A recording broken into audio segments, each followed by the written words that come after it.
They say drowning happens once, they're wrong. I drowned every single day for 2 years, and nobody thought to throw me a rope. They just watched me sink and called it grief. My name is Rebecca Calloway. I am 19 years old, and the last time anyone in Fort Belknap, Texas called me by my first name instead of the cursed girl, I still had a mother. But I'm not telling you this story because I want your pity. I'm telling you this because on the morning my father traded me to a Comanche warrior as payment for peace, that warrior had been given one order by his own council: kill her. And the fact that I am alive to tell you this story means one of us broke faith with the people who raised us. I'll let you decide by the end which one of us was right.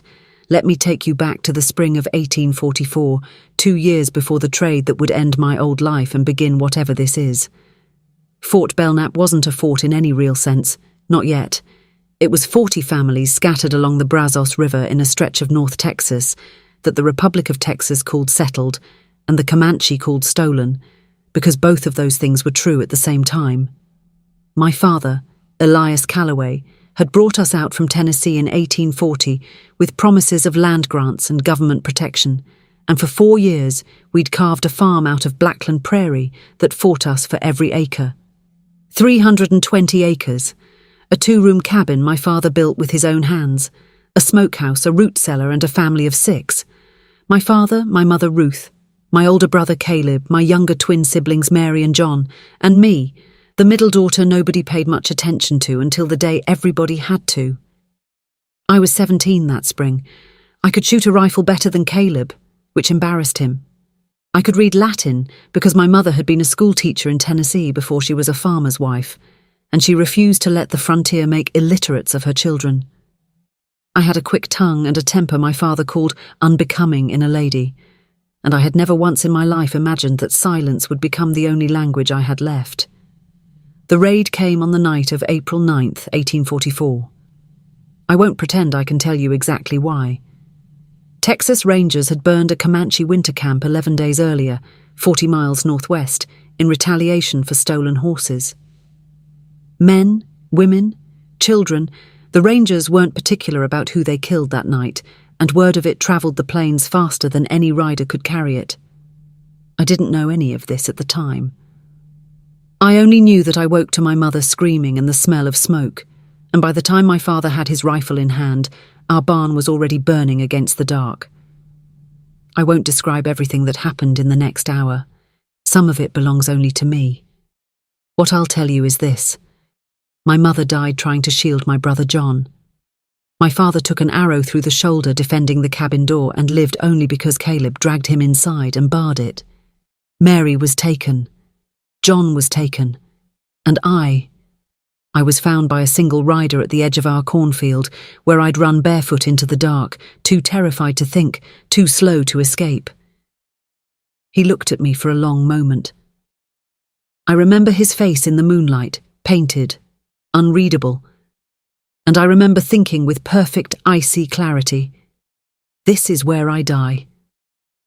And then he turned his horse and rode away and left me standing alone in the corn, alive, for reasons I would not understand for 2 more years. I walked back to the smoking ruin of my home before dawn. My mother was dead. My little brother and sister were gone, taken north, and no ransom, no search party, no prayer my father prayed on his knees in the ashes ever brought them back. Caleb survived. My father survived, one arm forever weakened, and I survived, whole in body and unrecognizable in every other way. That's when the whispers started. Why did the warrior spare her? Fort Belknap was a small, frightened, grieving place, and grief needs somewhere to go. It went to me. She stood right in front of him, and he let her live. There's something wrong with that girl. Some folks said I'd bewitched him. Others said worse, that I'd gone willingly, that whatever happened between me and that rider in the cornfield wasn't fear. My own aunt, visiting from Austin, wouldn't sit at the same table as me. The minister's wife crossed the street when she saw me coming. And then there was the other thing, the thing that made the whispers into something closer to fear. I started talking to my mother. Not metaphorically.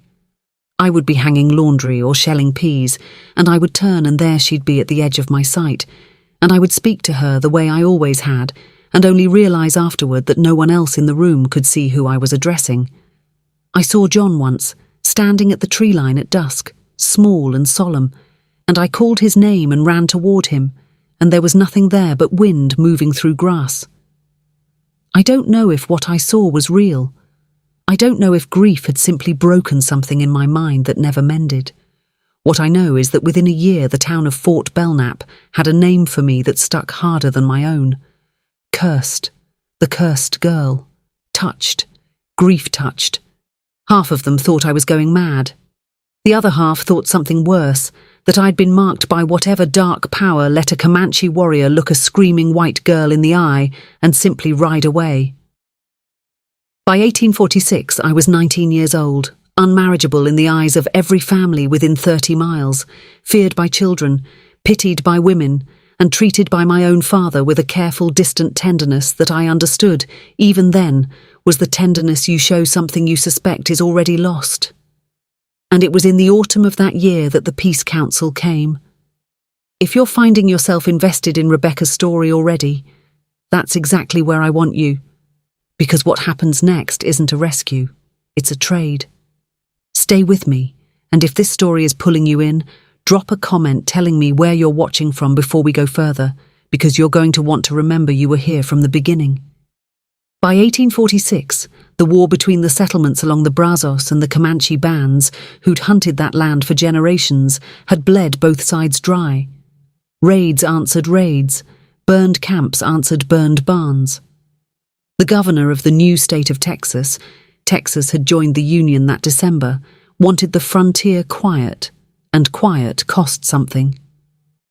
That autumn, word came through a trader named Hollis Pruitt that a coalition of Comanche bands, led by an aging headman called Standing Elk, was willing to talk peace, on one condition among several: an exchange, blood for blood, to close the ledger between two families whose losses mirrored each other with an almost unbearable symmetry. Standing Elk had lost a daughter and a grandson in the ranger raid on his winter camp. The same raid, my father learned with a cold horror, that had provoked the attack on our farm 2 years before. And the ranger captain who'd led that raid, a man named Silas Boone, had died of fever the previous winter, leaving no kin to answer for what he'd done. The council needed a name, a family, someone to stand as the price of ending the cycle. And because my father's farm had been the site of the retaliation raid, because everyone in 3 counties knew the story of the girl the warrior hadn't killed, the elders of Standing Elk's band decided that the debt could close where it had opened. They didn't ask for Caleb. They didn't ask for my father, weakened arm and all. They asked for me. I remember the night my father told me, sitting across from him at the same table where my mother used to correct my Latin conjugations. He was 51 years old, and grief had put 20 years on him that his birth certificate didn't account for. "Rebecca," he said, and stopped, and started again. "There's a council, a peace council, Standing Elk's people and the settlement leaders, meeting at Council Springs in 3 weeks' time." "I've heard," I said. Everyone had heard. Fort Belknap talked of nothing else. They want a hostage exchange to seal it, a show of good faith on both sides. He couldn't look at me. "They've asked for you." I sat very still. "They asked for me by name. They asked for the Calloway family, and I—" His voice broke, an old man's voice cracking like green wood. "God forgive me, Rebecca. I have thought of nothing else for a week, and there is no way to say this that doesn't damn me. Caleb has a wife coming from Austin in the spring. Caleb will carry this farm forward. You—" He stopped. "I'm the cursed one," I finished for him, and my voice didn't shake because I had stopped being surprised by cruelty a long time ago. "I'm the one nobody else will have anyway." "That is not why," my father said, too fast, too loud, the lie visible on his face like a brand. Then, quieter, the truth.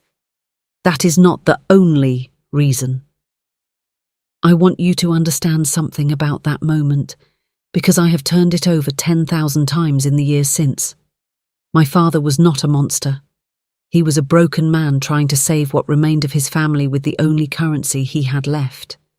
And the currency was me. I have hated him for it. I have also, in my better hours, understood him completely. Both of those things are true at the same time, the same way Fort Belknap was both a home and a theft. I've made my peace with holding contradictions. I had to. It was the only way to stay alive in the years that followed. "And if I go," I said, "does it end? Does John come home? Does Mary?" My father's face told me the answer before he spoke it. "The council says the children taken in the raids will not be returned. Standing Elk claims they are Comanche now, adopted into families, and to give them back would be its own kind of cruelty, to them and to the families who've raised them 2 years. I am told," his voice failed entirely, "I am told that is often how it goes. So it would not even buy back what had already been lost. It would only, perhaps, stop more from being taken." I sat with that for a long time in the lamplight, and then I said the only thing that made any sense to me. "Then I'll go. Not because you're asking me to, Father. Because I have been dead in this town for 2 years already, and at least out there. Whatever happens to me will be mine." He wept. I did not. I had run out of tears the night my mother died shielding John's small body, and I have never fully gotten them back. 3 weeks later at Council Springs, under a flat autumn sky the colour of old iron, I was walked to the centre of a circle of men, Texan and Comanche both, on horseback and on foot, wrapped in coats and blankets against the cold, and handed like a ledger being balanced to a man I recognised the moment he dismounted, because I had seen his face once before, lit by a burning barn, in a cornfield 2 years and a lifetime ago. He was the rider who hadn't killed me. His name, I would learn, was Kicking Bird's Shadow. Tosawi to those who knew him well, though I would come to call him by the shortened name that felt like it belonged only to me. Tosa. He was perhaps 25, built lean and hard the way men are who've spent their whole lives on horseback and short rations, with a scar through one eyebrow, and eyes that studied me across the circle with an expression I couldn't read and didn't try to, because I was too busy trying not to faint from the cold and the fear and the sheer unbearable weight of every eye at Council Springs, fixed on the cursed girl, finally getting what the town believed she deserved. What none of us in that circle knew, what I would not learn until 3 days later, deep in Comanche territory, in a language I was only beginning to understand, was that Tosawi had not been sent to Council Springs to receive a hostage. He had been sent to execute one. I want you to sit with what happens next because it recontextualizes everything you think you understand about this story so far. If you've made it this far, you already know this isn't going to be a simple story of captivity. Hit subscribe now, because the next part of Rebecca's story is where everything changes, and you don't want to miss it. The council at Council Springs had many names for what it was doing: peace, balance, closing a debt. But among Standing Elk's own people, in the days leading up to that cold October meeting, there had been another conversation entirely. One that never reached my father's ears, one that I would only understand piece by piece over the following weeks, translated haltingly by a woman named Pia Nakona, who took pity on my ignorance and my grief. Standing Elk's daughter, Wetsit, had died in the Ranger raid holding her own infant son against her chest, trying to run. Both of them burned in a lodge the Rangers set alight without checking who was inside. Wetsit had been Tosawi's younger sister. The infant had been his nephew, the child he had been teaching, even at 4 months old, to grip a small bow, the way an uncle does when he already loves who a boy might become. Grief, among Standing Elk's people, was not a private thing to be hidden and whispered about the way it had been for me at Fort Belknap. It was communal, structured, and it demanded, in the oldest customs still honoured by the older council members, a balancing. A life for a life. When the elders debated how to close the ledger with the Calloway family, a faction led by a war leader named Black Wolf argued that the exchange should be a formality only, that the white girl should be taken to the edge of the Brazos territory and killed there, quietly, away from the eyes of the Peace Council, so that the treaty could be signed with the old law satisfied and no one at Council Springs any the wiser. Standing Elk, old and weary of war in a way Black Wolf was not, agreed to the compromise. Publicly, a hostage exchange sealing peace. Privately, an execution to settle blood with blood. And he gave the task to the one man in the band he trusted to carry it out without hesitation or mercy. He gave it to Tosawi. Because Tosawi had lost the most. Because Tosawi, Standing Elk believed, would want this most of all. He was wrong. I didn't learn any of this in the first days after Council Springs. What I knew was simpler and more frightening. I had been handed to a Comanche warrior and led over 4 days of hard riding deep into territory no map my father owned had ever charted, to a camp of perhaps 60 lodges strung along a river I did not know the name of. And I understood. The way an animal understands a held breath before a storm. That Tosawi was waiting for something. Watching me. Studying me with an intensity that had nothing to do with the courtesy of a captor and everything to do with a decision not yet made. On the third night, we made camp apart from the others, in a hollow beside a creek, because we had ridden too far behind the main party to reach the camp before dark. He built a small fire. He gave me the better half of the dried meat he carried, which I refused to eat, and which he set down beside me without a word and did not take back. And it was there, in the flickering dark, exhausted past fear into something flatter and stranger, that I did the thing that would save my life, though I did not know it at the time and did not do it for that reason. I saw my mother. She was there at the edge of the firelight the way she'd been at the edge of 100 rooms in the 2 years since her death. Not solid, not quite, but present in the particular way that had made half of Fort Belknap think I'd lost my mind. I turned to her the way I always did, unthinking, and said her name, and began, in the low, broken murmur that had become habit, to tell her I was sorry, that I hadn't been strong enough to save John, that I didn't know if I would live to see morning, and I needed her to know I wasn't afraid of dying. Only afraid of dying without ever telling her I understood finally, 2 years too late, everything she'd tried to teach me about carrying grief without letting it hollow you all the way through. I forgot, for those few minutes, that I was not alone. When I turned back to the fire, Tosawi was staring at me, and the expression on his face was not fear, and it was not the wary suspicion I'd braced for. It was something closer to recognition. "Who do you speak to?" he asked, in halting English learned from a captured trader years before. "When there is no one there?" I could have lied. I could have claimed madness, claimed nothing, claimed I'd been praying. Instead, because I was too tired to protect myself, because some part of me had already decided that if I was going to die in this hollow by this creek, I would at least die honestly. I told him. "My mother," I said. "She died 2 years ago. I still see her sometimes, at the edge of things. My whole town thinks I'm cursed for it." He was silent for a long time. Then he said, "In my language, there is a word for what you are describing. We would not call it a curse." "What would you call it?" He looked at me across the fire with an expression I would spend years learning to read and even then never fully mastered. "A spirit walker," he said, "one who has not fully returned from the place the dying go. My grandmother was one. She was not cursed. She was—" He searched for the English word and did not find one that satisfied him. Necessary. I did not understand that night what those words would cost him, or what they would come to mean for both of us.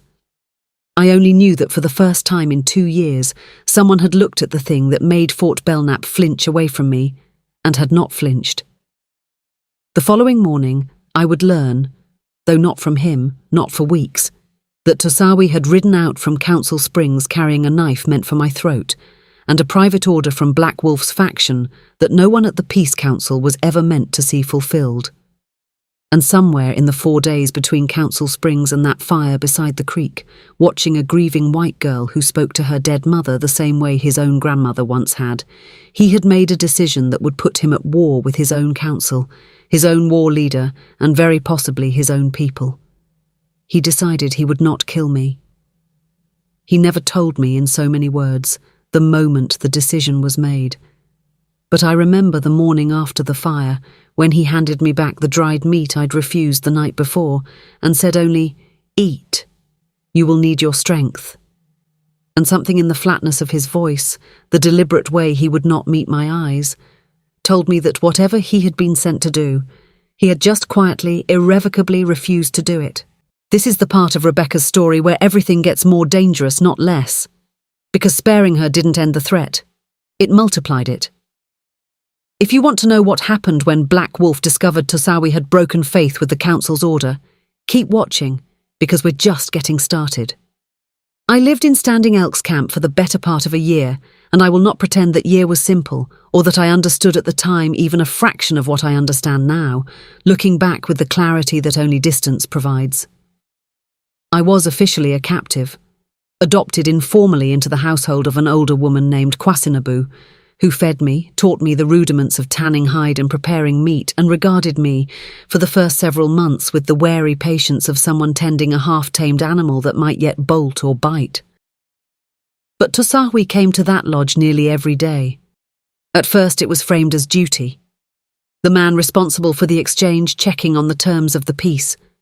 Kwasinabu saw through that fiction faster than I did, and said so, in dry asides I didn't fully understand, until my grasp of the language improved enough to catch her meaning and blush.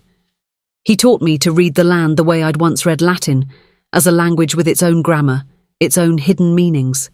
He taught me which plants would stop bleeding and which would settle a fevered stomach, knowledge his grandmother, the spirit walker he'd mentioned that first night, had passed down before her death.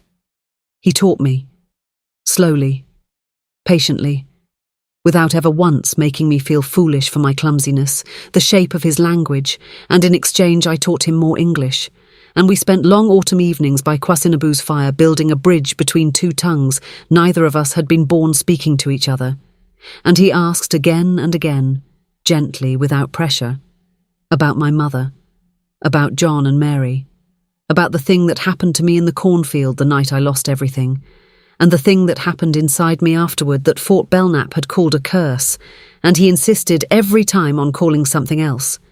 "You do not lose your mind when you speak to her," he told me one evening, watching me stir a pot of stew with hands that had gone, over the months, rougher and steadier than they'd ever been on my father's farm. "You are listening to something most people have gone deaf to. That is not madness. That is a gift most spend their whole lives trying to recover, once it is gone. Nobody in Fort Belknap would agree with you." "Fort Belknap," he said, with the particular flatness he reserved for the world I'd come from, "is afraid of many things it does not understand. That does not make the things wrong, it makes Fort Belknap small." I fell in love with him, I think, somewhere in the space between those conversations, not in a single moment I can point to and name, but in the slow accumulation of 100 small mercies from a man the whole of Fort Belknap would have called a monster on sight, a man his own people called the brute in the rougher trading post English that filtered back and forth across the frontier, because he stood a head taller than most men in the band and had killed in battle more men than anyone cared to count aloud. The brute, they called him on the Texas side of the ledger. Necessary, his grandmother's word, was what he'd called me. I have thought often since about how much of what frightens us in another person is simply a story we've been told before we ever met them. By the spring of 1847, 5 months after Council Springs, we did not speak of love, because there was no safe place in either of our worlds for what we felt to have a name. But Kwasinabu saw it. Standing Elk, watching from a careful distance, saw it. And somewhere in the camp, in whispers that travelled the way whispers always do, Black Wolf saw it too, and began, quietly, to build his case that Tosawi had not merely spared a hostage in a moment of weakness, but had broken faith with the council entirely, taken a white woman as something closer to a wife, and in doing so, dishonoured the memory of the sister and nephew the exchange had been meant to avenge. He was not wrong exactly. That was the terrible, complicated truth of it. Every quiet kindness Tosawi had shown me was, in Black Wolf's eyes, a fresh violation of the debt his sister's death demanded. And in the spring of 1847, at a council fire I was not permitted to attend, Black Wolf stood before Standing Elk and the assembled elders and made his accusation plain. Tosawi had failed to execute the order given him at Council Springs. He had, instead, fallen in love with the daughter of the very families whose rangers had burned Wetsit and her son alive. The debt remained unpaid. The dishonour, Black Wolf argued, was now doubled. I learned what happened at that council fire from Pia Nakona, who came to Kwasinabu's lodge afterward with her face drawn tight with worry. Black Wolf has asked the council to finish what Tosawi would not, she told me, translating as gently as she could manage, though there was no gentle way to say it. Standing Elk has given him 3 days to decide. If Tosawi will not correct his failure, Black Wolf has asked leave to correct it himself. 3 days. I sat with that number the way I'd once sat with the number 12, the way Ruth from that other story sat with the number 47, a number that meant nothing until you understood what it was counting down to, and then meant everything.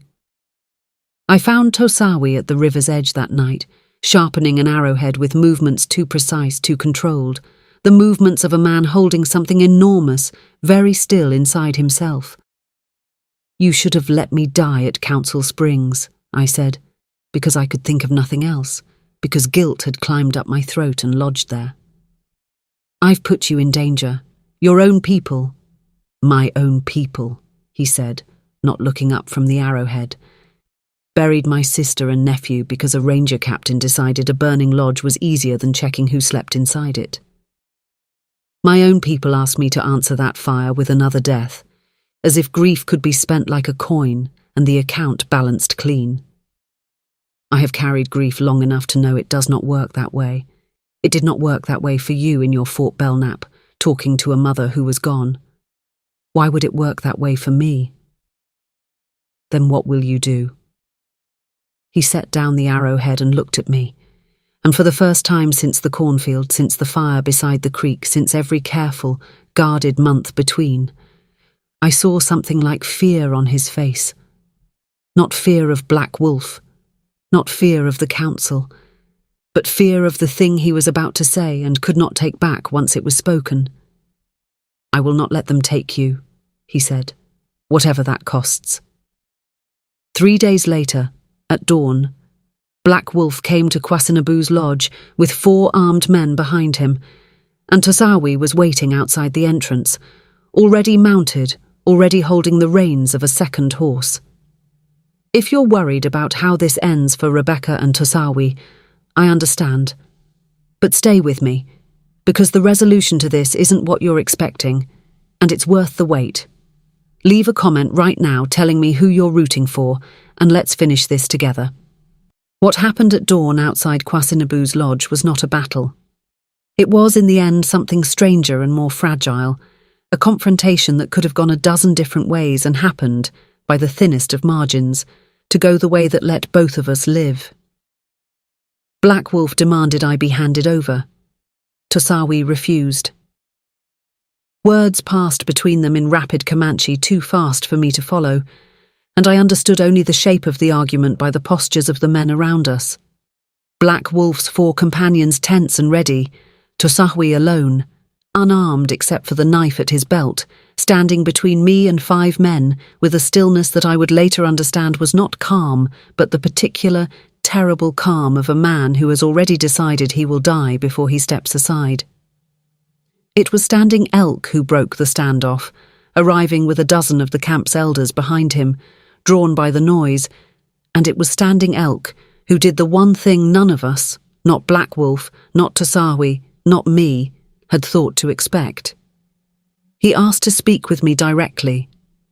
Through Pia Nakona, haltingly, in front of the whole gathered camp, Standing Elk asked me to tell him about my mother, about the cornfield, about what I saw at the edges of rooms that no one else could see. I did not understand, in the moment, why an old man burying his own dead would care about the particular shape of my grief. But I answered him honestly, the way I had answered Tosawi that first night by the fire, because there seemed to be nothing left to lose in honesty. When I finished, Standing Elk was quiet for a long time. Then he said something that Pia Nakona translated with visible surprise of her own. "My mother," Standing Elk said, "was a spirit walker, as was her mother before her. It is a rare thing, and it is not given to those the spirits consider unworthy of the burden. I did not know when the council named this girl for the debt what she carried. I know it now." He looked at Black Wolf, and his voice hardened. "Wetsit's death and her son's death cannot be balanced by another death. I have watched this camp bleed for 2 years chasing that balance, and it has never once returned to us what we lost. Tosawi did not fail his order. He recognized, before the rest of us did, that the order itself was the failure." Black Wolf did not accept this easily. There were more words, more anger, and it would take weeks, not moments, for the fracture in the council to fully heal. But Standing Elk's word, in that camp, still carried the weight of decades of leadership, and on that morning, it was enough. Black Wolf and his men rode out that same day, not banished, but no longer welcome to press the matter by force, and the debt that had brought me to that camp was, by Standing Elk's own declaration, formally closed. Not with my death, but with my presence among them recognized for the first time as something other than a hostage. I will not tell you the danger vanished entirely after that morning. Black Wolf's faction never fully accepted Standing Elk's ruling, and for the better part of a year, Tosawi and I lived with the low, constant awareness that not everyone in the wider bands considered the matter settled. There were tense encounters at trading gatherings. There was, once in the autumn of 1847, an attempt by 2 of Black Wolf's younger followers to take matters into their own hands that ended only because Kwasinabu's sharp eyes caught the danger before it fully arrived, and Standing Elk's authority, invoked swiftly, ended it before blood was shed. But the centre held. Standing Elk's ruling stood. And in the spring of 1848, in a ceremony I understood perhaps half of and felt the whole of, Tosawi and I were married in the custom of his people, with Kwasinabu weeping openly and Pia Nakona translating vows I have never forgotten, though I could not, then or now, render them faithfully into English without losing something essential in the crossing. I wrote to my father that summer, a letter carried by a trader Standing Elk, trusted, addressed to a man I had not seen in nearly 2 years. I told him I was alive. I told him I was, against every expectation either of us had carried to Council Springs, happy. I did not know when I sent that letter, whether it would ever reach him or whether he would want it to. It did reach him. And 3 years later, in the spring of 1851, my father rode into Standing Elk's camp. An old man, alone, unarmed, his weakened arm hanging stiff at his side, not to reclaim me, but simply to see with his own eyes the daughter he had traded away, and to meet for the first time the man Fort Belknap had called the Brute, and I had come to call my husband. He stayed 3 days. He met his first grandchild, a daughter we had named Ruth, after my mother. He watched Tosawi with our daughter, watched the careful, enormous gentleness of a man who had once been sent to kill me, now cradling his granddaughter against a chest broad enough that the child looked impossibly small against it. And on the 3rd evening, before he rode back east, my father said the only thing that mattered, the only thing I had waited 5 years to hear. I was wrong about a great many things, Rebecca. I was wrong about what makes a man dangerous, and I was wrong about what makes a daughter worth keeping close. I am glad, God forgive me for how long it took to say this, I am glad I was wrong. Tosawi and I lived together for 31 years. We had 4 children, Ruth, then twin sons Elias and Standing Wolf, named for the 2 men whose different kinds of courage had made our marriage possible, and finally a daughter, Kwasin, named for the woman who had taken in a frightened, grieving white girl and taught her to survive. I never stopped, in all those years, seeing my mother at the edges of rooms, though the visits grew gentler and less frequent as my own grief settled into something closer to memory than haunting. Tosahui's people came. Over the years I lived among them, to see what he had seen in me from the beginning. Not a curse, but a woman who could stand at the border between the living and the dead and carry messages neither world could send alone. I became, in time, something the camp's healers consulted rather than feared, and I have wondered often whether Fort Belknap ever guessed what became of the cursed girl they traded away. Tosahui died in the winter of 1879 of a fever that no medicine, mine or his people's, could break. I held his hand through the last of it, the same hands that had once sharpened an arrowhead at a riverbank while deciding whether to defy his entire council for a woman he'd been sent to kill, and his last words to me, translated imperfectly in my memory across 40 years, were simply, "I chose rightly at the fire." I lived 11 years beyond him, surrounded by children and grandchildren who carried both of our bloods and both of our griefs forward into a world that was, by the time I died in 1890, already forgetting the frontier that had made our story possible at all. I was buried, at my own request, not beside a church in Fort Belknap, but on a ridge overlooking the river where a fire once burned low enough for a warrior to look at a broken girl and see, instead of a curse, something worth keeping alive. This was the story of Rebecca Calloway and Tosahui, two people bound together first by a debt neither of them chose, and finally by a love that neither the Texas frontier nor Tosahui's own council was prepared to allow, and that both of them chose to defend anyway, at the cost of nearly everything. This account is presented as a first-person historical narrative in the voice of Rebecca Calloway, drawing on the documented historical context of the Texas frontier in the 1840s. The practice of peace negotiations through the exchange of hostages and goods, the role of Comanche scouts and war leaders in band political structure, and the specific geography of the Brazos River frontier region are documented in the historical scholarship on the period. The cultural and spiritual misunderstandings that shaped both violent and non-violent outcomes in negotiations between settler families and Comanche bands are extensively documented in the historical literature. The specific individuals and events described in this account are composite representations drawn from documented historical patterns of the period rather than records of a specific named historical individual, in keeping with the historical fiction format of this series. If Rebecca and Tosahui's story moved you, if you believe that what the world calls a curse is sometimes only a gift no one has learned to recognize yet, that recognition is more powerful than category, that a debt written in blood does not have to be paid in more blood, subscribe now and join us as we continue uncovering the stories history tried to bury. Leave a comment telling us where you're watching from. Tell us what stayed with you most. The cornfield, the fire by the creek, the 3 days, the council that chose to listen instead of judge, the letter that finally reached home. Subscribe, comment, share,